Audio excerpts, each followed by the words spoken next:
NCERT book बेटा वो सागर है जिसमें जितना ज़्यादा डुबकी लगाओगे तो एनसीईआरटी बुक का जो फुल फॉर्म है वही अपने आप में आपको बोल रहा है। हमें इन बुक्स को बेटा इफेक्टिवली रीड करते आना चाहिए। हमारी बुक पहले बन चुकी, कोई भी क्रॉस वेरीफाई करना चाहे तो देख सकता है। यूनिट ऑफ रेट कांस्टेंट को पता नहीं कितनी बार जेईई वाला क्वेश्चन पूछता है, तो आप अब इन बुक्स की हेल्प से सिलेक्शन के चांसेस को खूब ज़्यादा बढ़ा सकते हो। Hello all my dear lovely students, क्या हालचाल बेटा। आई होप आप सभी स्वस्थ होंगे, मस्त होंगे और पढ़ाइयाँ आपकी जो हैं, पढ़ाइयाँ बोल रहा हूँ मैं, झमाझम चल रही होंगी, है ना। आपकी इन पढ़ाइयों के सीक्वेंस को बेटा और अच्छा करने और स्मूथ करने, आपके लिए कुछ अच्छी चीज़ें लाने के लिए जो मोशन हमेशा प्रयासरत रहता है बेटा, हम भी उस कड़ियों में कुछ ना कुछ नया काम आपके लिए हमेशा करते ही रहते हैं।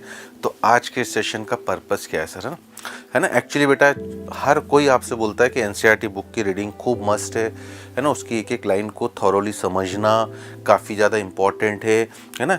और एक एक लाइन से बेटा, इवन अपन नीट की बात करें, जेईई मेंस की बात करें, सीबीएसई बोर्ड की बात करें, जो 12th की एनसीईआरटीज हैं, direct line by line questions आ जाते हैं, ठीक है ना। तो बेसिकली बेटा अगर हम देखा जाए तो एनसीईआरटी बुक का जो फुल फॉर्म है वही अपने आप में आपको बोल रहा है ना, कि इफेक्टिव, है ना, आर फॉर रीडिंग और टी फॉर क्या आपका टेक्निक, कि हमें इन बुक्स को बेटा इफेक्टिवली रीड करते आना चाहिए। तो एनसीईआरटी का है ना ये छोटा सा जो फुल फॉर्म है, जो अभी तक हमें ढंग से नहीं पता है, वो अपने आप ही शब्द छुपा हुआ इफेक्टिव रीडिंग टेक्निक। इफेक्टिवली पढ़ना है कैसे, है ना। सबसे पहले तो मैं आपको बता दूं बेटा कि एनसीईआरटी बुक, मैं बार बार हमेशा बोलता हूं कि अगर एनसीईआरटी बुक की बात करी जाए, आप अगर हिंदू हो बेटा तो वो बुक आपके लिए गीता है, ठीक है ना। अगर आप मुस्लिम हो तो वो बुक आपके लिए कुरान है ना। अगर आप सिख हो तो बेटा वो बुक आपके लिए गुरु ग्रंथ साहिब है। और अगर आप क्रिश्चियन हो तो वो बुक आपके लिए बाइबल है बेटा, है ना। जैसे इन धर्म ग्रंथों का अध्ययन करने से बेटा, है ना, क्या होता है, आत्मिक शांति मिलती है, आत्मा को शांति मिलती है बेटा। वैसे ही बेटा अगर हम एनसीईआरटी बुक्स को थॉरोली फॉलो करते हैं तो हमें ज्ञानिक शांति मिलती है बेटा। ज्ञान की प्राप्ति होती है, मार्क्स की प्राप्ति होती है, जो हमारे कॉन्फिडेंस को चार चांद लगाती बेटा, बिल्टअप करती जाती है ना। लगातार अगर हमें कॉन्फिडेंस मिलता जाएगा, पढ़ते जाएंगे, एक एक लाइन को समझते चलेंगे तो कॉन्फिडेंस मिलता जाएगा। तो पहली चीज़ तो ये ज़रूर आप ध्यान रखें कि एनसीईआरटी बुक क्यों हमारे लिए इतनी ज़्यादा इम्पॉर्टेंट हो जाती है। सर आप लोग उसमें क्या नया यूनिक करके आए हो बेटा, है ना। ठीक है जी, देखिए मैं आपसे, हर कोई बोलता है कि एनसीईआरटी बुक कि एक एक लाइन को थोरोली समझना और पढ़ना इंपॉर्टेंट है बेटा, है ना। मतलब इनडायरेक्टली मैं बोलूँ तो एनसीईआरटी बुक बेटा, हम लोग बोलने के लिए, मैं दूसरा मुहावरा अगर आपको दूसरे तरीके से समझाऊं, मैं ये भी बोलता हूँ बच्चों को कि एनसीईआरटी बुक बेटा वो सागर है जिसमें जितना ज़्यादा डुबकी लगाओगे, है ना, उतने प्यारे प्यारे मोती आपको मिलेंगे, है ना। सागर की गहराई से तो मोती का पता चलता है बेटा कि कितने अच्छे अच्छे मोती, जितना गहराई में जाएंगे उतने मोती प्यारे प्यारे निकलेंगे। तो मतलब सर गहराई में कैसे जाना है एनसीईआरटी बुक की बेटा, कैसे डुबकी लगाना है, वो डुबकी लगाना बेटा उनकी एक एक लाइन को पढ़ना, समझना कि इसके ऊपर क्या क्वेश्चन फ्रेम हो सकता है, ठीक है जी। जो बेटा कई बच्चे नहीं कर पाते हैं, तो आप खुद सोचिए बेटा, है ना, कि अगर कोई ये काम आपके लिए करके दे दे कि एनसीईआरटी बुक की लाइन बाय लाइन वर्ड्स का क्या क्वेश्चन बन सकता है, अगर आपको ये समझा दिया जाए कि इसके ऊपर ये क्वेश्चन बन सकता है, तो हो जाएगा ना सोने पे सुहागा। और भैया हमें पता ही है मोशन है तो भरोसा है, तो मोशन बेटा आपके लिए काम ऑलरेडी कर चुका है, ऑलरेडी ये काम कर चुका है।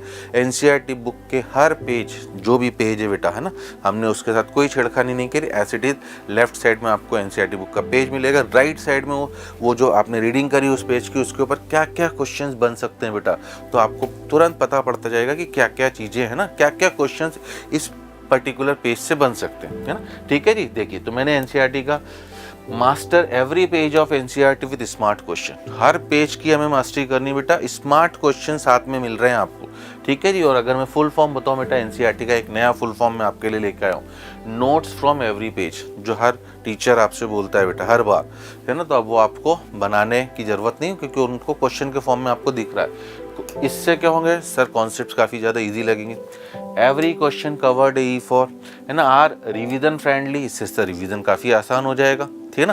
क्योंकि बार बार अब मुझे उस पेज को पढ़ना नहीं, मुझे पता है कि अच्छा इस पेज से इस तरह के क्वेश्चन बन सकते हैं। वो क्वेश्चन को ही अगर मैंने ढंग से बस एक बार गो थ्रू कर लिया, काम आसान, और इसी से बेटा टॉप स्कोर तो पक्का आपका एश्योर्ड होना ही होना है, ठीक है जी। तो हम लोगों ने बेटा इस तरह से आपके लिए master NCERT page wise practice book बनाई है, 11th के 12th की सभी के लिए, ठीक है जी। और इसमें देखिए क्या फ़ायदा है आपका, जैसे मैं आपको कुछ चैप्टर्स के एग्जाम्पल भी दूँ बेटा, है ना, कि बोलने से सर हमें उतना समझ में नहीं आ रहा कि आपकी भावना क्या है ना। तो देखिए लिक्विड सॉल्यूशन चैप्टर है एनसीईआरटी का, है ना, as it is page number 2 है, उसमें इतनी सारी जानकारियाँ दी गई। अब इसके ऊपर देखिए बेटा क्या क्या क्वेश्चन बन सकते हैं। तो आपके सामने which are the following statement correctly describe a solution, की सॉल्यूशन क्या होता है वो यहाँ पर आपका इस पैरा में लिखा हुआ बेटा, ठीक है ना। The concentration of fluoride in drinking water generally capped at PPM में, तो पीपीएम की बातें यहाँ पर मेंशन है आपकी। इस तरह से छोटी छोटी चीज़ों के ऊपर बेटा, है ना, ठीक है। हरी बात समझ में। कैलकुलेट मास परसेंटेज, अगर 10 ग्राम ग्लूकोज को 90 ग्राम पानी में डाला, ये रहा मास परसेंटेज।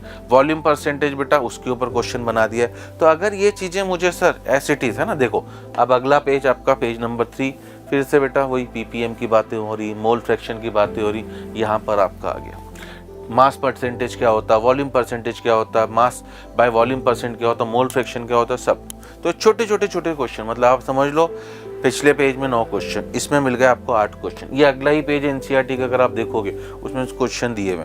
अब इन क्वेश्चन के अलावा बेटा हमने आपके लिए फिर से 8 क्वेश्चन फ्रेम करके दे दिए। तो 9 + 8 + 8 सोच लो कितने हो गए, 25। फिर आखिरी कंसंट्रेशन टर्म यहाँ पर खत्म हो रही है और उसमें भी 8 क्वेश्चन। मतलब कंसंट्रेशन टर्म पर एनसीईआरटी बुक ने आपको, है ना, 5 क्वेश्चन उन्होंने दिए, ठीक है ना, 4-5 उन्होंने सॉल्व करा दिए, 10 क्वेश्चन हमने आपको दे दिए, 33 क्वेश्चन। आप खुद इमेजिन करो बेटा, कंसंट्रेशन टर्म मैंने पढ़ी और साथ साथ मुझे 50 क्वेश्चन वहीं पर सॉल्व करने का मौका मिल जाए, तो ये चीज़ मेरी स्ट्रांग होगी कि नहीं होगी भैया? 100% होगी सर, है ना, ठीक है। सर के लिए एक चैप्टर की बात क्यों करो, लिक्विड सॉल्यूशन देखो बेटा, है ना, अभी एक और पेज मैंने लिक्विड सॉल्यूशन के लिए। ये राउल्स लॉ का जो कर्व होता है बेटा, फॉर्मूला होता है, बच्चे आखिरी में ये भी भूल जाते हैं। हमने सब चीज़ें पूछ ली बेटा आपसे।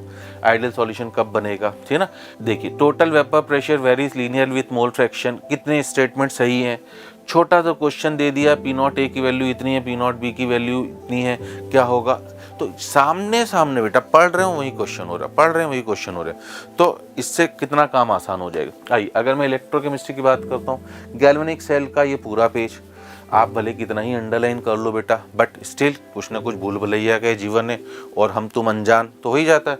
अब भैया वो जरूरत ही नहीं बेटा, सामने सामने एनोड पर क्या होता है, कैथोड पर क्या होता है, सॉल्ट ब्रिज का पर्पस क्या, इलेक्ट्रॉन फ्लो क्या है ना, गिब्स एनर्जी का पर्पस क्या होता है गैल्वेनिक सेल में, सब क्वेश्चन आपके सामने, ठीक है ना, फ्रेम करके रखे हुए। ठीक, अगर आप देखोगे बेटा इलेक्ट्रोकेमिकल सीरीज, है ना, याद तो हर टीचर करवा देता है, बट क्वेश्चन किस तरह से बनेंगे सब है ना। किसका ऑक्सीडाइजिंग पावर ज़्यादा है, स्ट्रॉन्गेस्ट रिड्यूसिंग एजेंट कौन है, असर्शन रीजन टाइप के, जहाँ जिस तरह के क्वेश्चन बन सकते हैं बेटा, मैक्सिमम चीज़ों का कवर करा गया। इम्प्रूवमेंट की गुंजाइश तो हमेशा रहती है, बट अभी भी ये बुक अपने आप में, है ना, इम्प्रूवमेंट आपके सजेशंस और वेलकम होंगे सर, ऐसे और क्वेश्चन हम और डालेंगे, है ना, आपके लिए। बट ये बुक अभी भी अपने आप में बेस्ट है बेटा ना। इक्विलिब्रियम कांस्टेंट की बातें हो रही, देखो इक्विलिब्रियम कांस्टेंट का फॉर्मूला ही पूछ लिया। अच्छा आपको मैं मजाक नहीं करूँ बेटा, ये क्वेश्चन जो है जेई मेंस जनवरी अटेम्प्ट में 2025 में आया हुआ है ना। हमारी बुक तो पहले ही बन चुकी है, हमारी बुक पहले ही बन चुकी। कोई भी क्रॉस वेरीफाई करना चाहे तो देख सकता है कि भैया इस पेज से इतने क्वेश्चन बन सकते हैं, सब कुछ हमने आपके लिए कवर करा।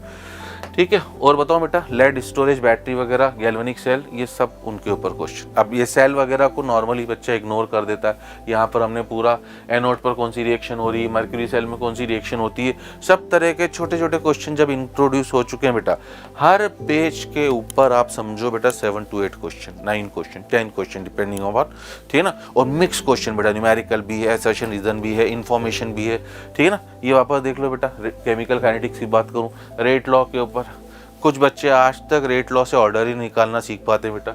सम ऑफ पावर भैया 2 + 1 सर 3, इस टाइप के छोटे छोटे प्यारे प्यारे क्वेश्चन, ठीक है ना। देख लीजिए, यूनिट ऑफ रेट कांस्टेंट के ऊपर पता नहीं कितनी बार जेई वाला क्वेश्चन पूछता है, सीबीएसई बोर्ड वाला पूछता है, नीट वाला पूछता है, उन्हीं के ऊपर हमने nth ऑर्डर की रिएक्शन, सेकंड ऑर्डर की रिएक्शन के लिए क्या यूनिट है, अगर रेट कांस्टेंट इतना है तो यूनिट क्या होगी। इस तरह के प्यारे प्यारे क्वेश्चंस को हमने आपके लिए इंट्रोड्यूस करा है बच्चों, है ना। देख लीजिए भैया, 0 ऑर्डर फर्स्ट ऑर्डर जेई वाले का फेवरेट है, सीबीएसई बोर्ड वाले का फेवरेट है, नीट वाले का फेवरेट है। एक पेज दिया है हमने, सब चीज़ें उसके ऊपर पूछ ली, मैट्रिक्स मैच के फॉर्म में, न्यूमेरिकल के फॉर्म में, फॉर्मूले के फॉर्म में, थ्योरेटिकल क्वेश्चन के फॉर्म में।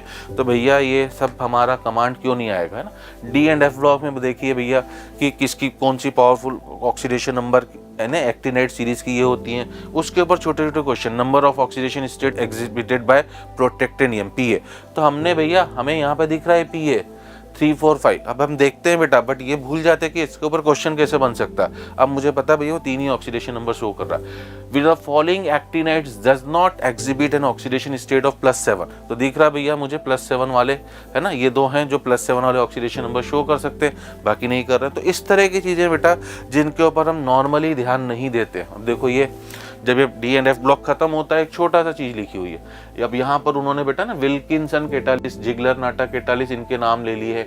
V2O5 ऑक्सीडेशन ऑफ SO2 को कैटालाइज करता है। TiCl4 AlCl3 का मिक्सचर जिगलर कैटालिस बोलते हैं, यूज टू मैन्युफैक्चर पॉलीइथाइलिन। अब हम इन पे ध्यान नहीं देते बेटा, आपको ध्यान देने की जरूरत भी नहीं, हमने ध्यान दिया है। Which are the following is used as catalyst in the manufacture of polyethylene, है ना। Photo electric industry relies on light sensitive properties of which are the following compound, ये देख लो। Photo industry relies on the light special light sensitive property of एजीबा। लाइनों पर question cover नहीं करने की कोशिश करिए इस तरह से। तो आप खुद समझो बेटा, ये बुक्स अब आपके लिए, है ना, बिल्कुल वरदान की तरह यूज हो रही है बेटा। तो आप अब इन बुक्स की हेल्प से अपने सिलेक्शन को, अपने मार्क्स ना, सिलेक्शन के चांसेस को खूब ज़्यादा बढ़ा सकते हो, अपने मार्क्स को खूब ज़्यादा इंप्रूव कर सकते हो।